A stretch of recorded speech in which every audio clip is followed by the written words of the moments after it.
We have also realized that, and that is the same problem we noticed yesterday in Busia, is the argument of this argument that the challenges of porous border, like the border in Oaxaca, Chepkube. There is also two other borders between Oaxaca and Busia border, and so Nambale. So we have that challenge of generally having certain designated areas that vehicles can pass through, and we have no proper presence of the customs and the immigration officers. Again, we are going to sit down to work on this. There has been many promises about Oaxaca border, particularly because there is a government of Uganda presence on the other side, and our presence is very minimal, including the road that we had promised in the Oaxaca side. I'm happy that so far it's been transferred to Kenya. What's remaining now is to upgrade. You know, it's called Matisi Bridge. Is it Matisi Bridge? Malakisi Bridge, sorry. Malakisi Bridge is also under construction now. What's remaining is the completion of the road, and we want to make Oaxaca a more formal border point that can help us also to deal with these issues of smuggling. Luckily, our ministry is part and parcel of the team that is one that monitors issues of border points. Again, so therefore, there will be serious crackdown. There will be a lot of noise here, especially from political leaders once we do those crackdown, but don't worry. It is in the best interest of the people that we deal with these issues that are affecting the people of Bungoma and Kenya. We also have problems that are related to also border point. This is drug abuse.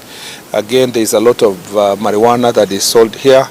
Of course, in the past, there's been a lot of focus on small consumers, yet we forget about the main traffickers.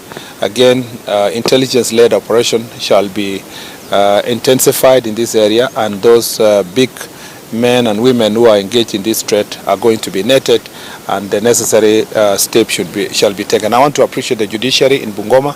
They have been fairly cooperative, and I ask that we continue being cooperating together as all arms of government to get rid of illegal alcohol and these drugs in this region, so that we can protect our population. The other challenge we have in this county is related to the questions of land fraud issues. Again, the officers who are working in the land office here are put on notice. Again, investigations are ongoing. A number of them shall be held accountable for the land fraud cases in this area that are causing other problems, which is basically fueling conflict within families, among communities, and this issue shall be, we are going to be focusing on this issue to deal with it. The other problem we have in Bungoma is related to the challenges faced in Mount Elgon region. Mount Elgon has very unique challenge over time because also because it's a forest, and we have resurgence of activities that are considered to endanger peace and may endanger peace in our country, and elements that are carrying out firearms inside the forest of Mount Elgon. We have told the National Police Service now, beyond the county security team, to also work with multi-agency team to flush out any individual that may be a Kenyan or from outside our country that may be hiding in that forest. We do not want to go back to the old days where we have had issues in that place, and we are going to be doing multi-agency operations in that area, particularly to protect the forest, because if Mount Elgon is depleted, there is no Bungoma and there is no Kenya. The reason why this county is called the food basket of part of the food basket of Kenya is because of the presence of Mount Elgon and the water sources and the protection of the environment. If we don't do so, we will be making a big mistake. As a result, there will be a multi-agency team that is beyond Kenya Forest Service to make sure that the forest is being protected. Now, the other very telling issue in Bungoma is the presence of goons goons that are causing havoc and violence in this county. Funerals are impossible to attend. People are not having peaceful environment to bury their loved ones. Political events are always violent, and people are living in fear. Again, that multi-agency team shall do a massive crackdown on leaders of goons, regardless of their political affiliations, and all of them shall be arrested and taken to court. We will get rid of Bungoma of all these goons that have operated and abetted for many years. These goons are not just confined to constituencies, a few constituencies. It includes also, as I said, border areas of this county, and that really endangers the security of the nation. As you must have seen me yesterday address this issue in Busia, this part of Western region has, in the last few years, had politically organized goons. But this is a new dawn. We must deal with them. We must deal with them impartially. And I invite all political leaders, aspiring candidates especially, to come to politics with clean hands, join together with those who have been elected. I want to request also our elected leaders. We have had a meeting and they are also very concerned about these issues. And I want to invite them to participate in supporting the National Police Service in getting rid of political goons in Bungoma. We want to see that anyone can operate in this country freely. And this culture of goons, and then they mutate, they become gangs, is something of great concern across the country. By and by, especially among the bigger counties in the country, you are witnessing presence of gangs and goons, and this is not acceptable. I promise you that we will do something. You will also hear a lot of noise here and there, but don't worry, it will be for the best interest of the people. Even when giving birth, sometimes it becomes very painful for the mother, and those who will feel pain, it's our intention is to get rid of hooliganism and violence in leadership. You saw what we did yesterday, what we did since we went for Jukwaa Usalama Trans Nzoia. Yesterday in Trans Nzoia, I think, DIG, how many? There were over 175 characters who were arrested, who were marauding as goons. And we are going to deal with them all over. In fact, we've come to notice, and you've seen this conversation even in Nairobi and here in Bungoma, that part of the problems of mugging and violence is also being perpetrated by persons otherwise known as street children. But they are not children.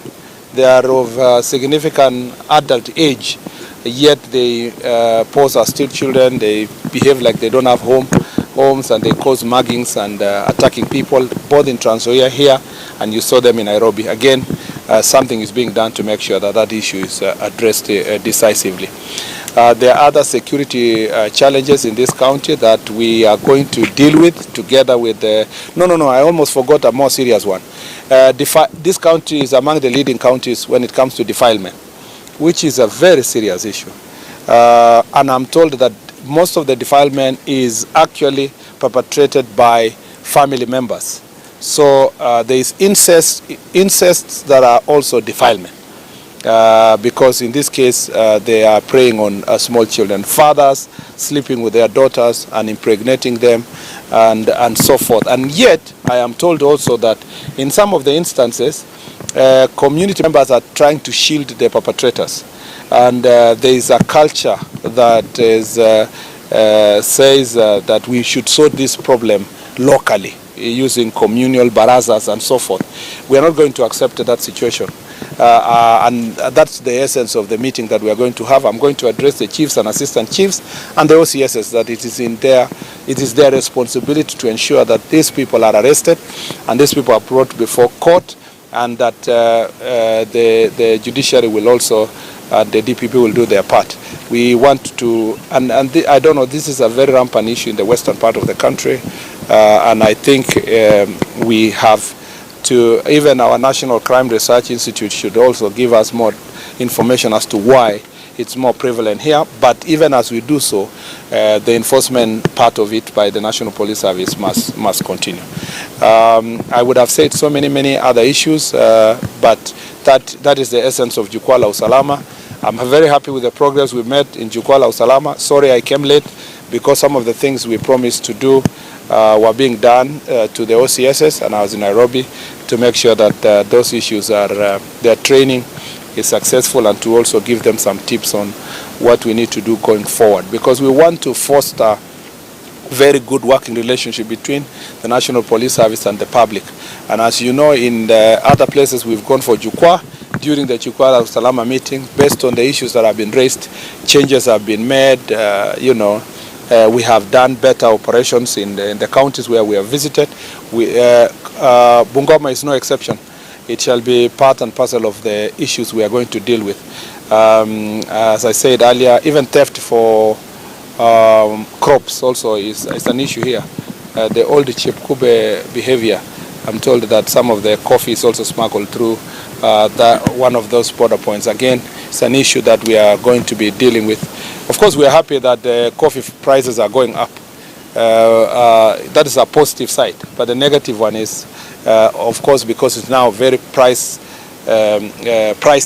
commodity, then it attracts thieves and interest by people who want to smuggle them to sell to other countries. Asante sana. I'll take 3 questions. Yeah. Please useme hata jina. I'll take 3. I'll start with here, and then one more there and one more here. Asante, naitwa Matano Sani, mwandishi wa habari anafanya kazi na Mpakani TV. Swali langu ni hili waziri, kumekuwa na upungufu wa magari kwenye police station zetu, hasa wakati ambapo dharura inapotokea. Pengine swala hilo ni mipango gani mmeweka kuhakikisha kuwa wakati wa dharura kuna magari ya kutosha kwenye police stations? Asante sana. And then one minor.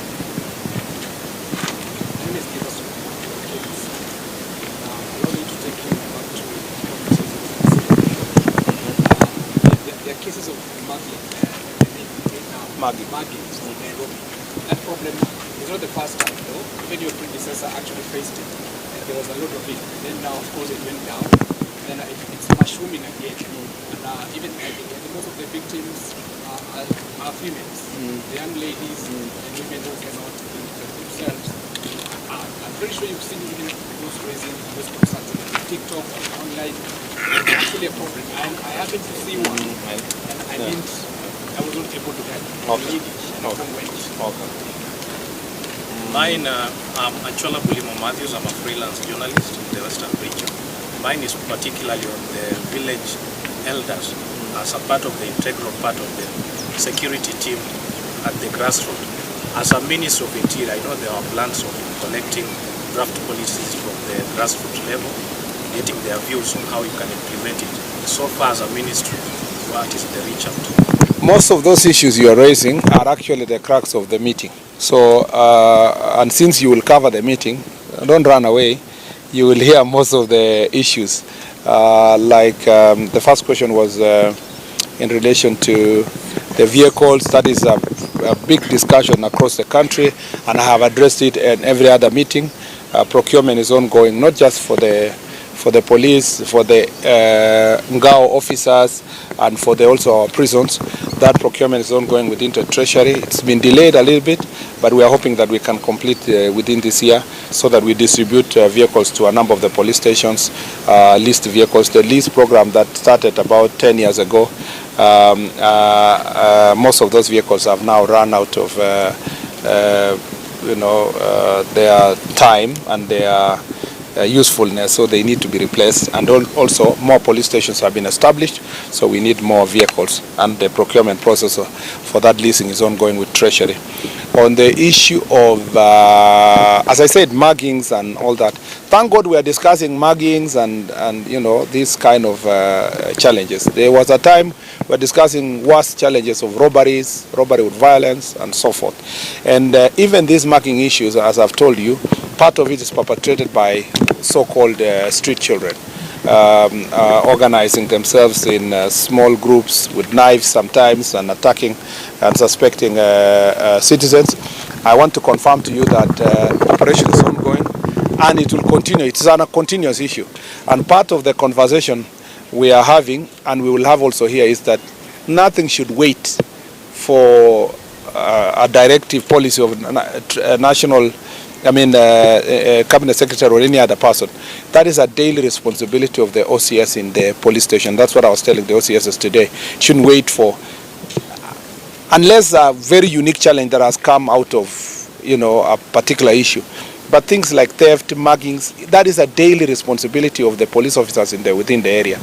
Operations going on those issues in that area. As I told you, Trans Nzoia, even here, some of those complaints are here about small theft and mugging, and we are going to do something to make sure that is addressed. Some of them, of course, are underage, but that's not an excuse. Remember when we went to coast for Jukwaa Usalama, there was resurgence of panga boys. But we have now been able to deal with that issue, so we will deal with it. And if there is any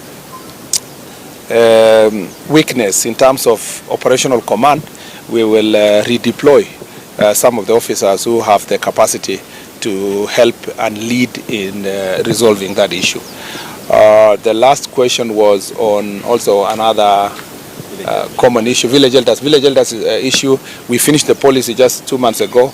We have done the CAB memo. It's going to go to cabinet, and then cabinet will give direction on how best we can facilitate the village elders. Remember, we cannot employ them because they are not employable. They are beyond 60 years, some of them older.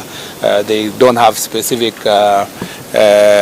qualifications and so forth, and they are, young people are saying, why are you employing older people and so forth, but we want to facilitate them. So the conversations about how best can you facilitate their security work and peace building work to support the security architecture in resolving issues at the local level. Asante sana. Thank you very much.